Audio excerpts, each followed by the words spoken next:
Paga. La primera acció dels universitaris ha estat el tall de trànsit que han fet durant mitja hora a la B30 i la P7 en direcció a Tarragona i que ha provocat 10 quilòmetres de cua a primera hora del matí.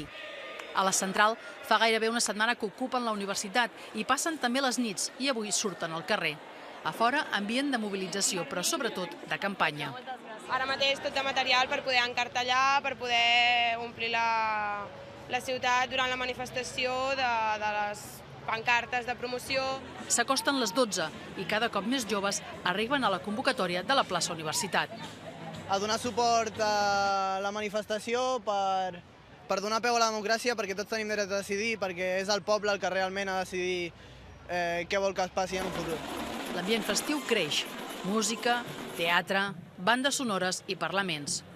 Agafeu paperetes i cartells, informeu a tothom que us aneu trobant i sobretot feu la campanya que se'ns prohibeix, sense parar! Després de mitja hora de concentració i dels parlaments dels líders de les 15 entitats, sindicats i partits juvenils que donen suport a Universitats per la República, els convocants d'aquesta manifestació, la marxa arrenca per Gran Via fins a arribar a l'estació de Sants.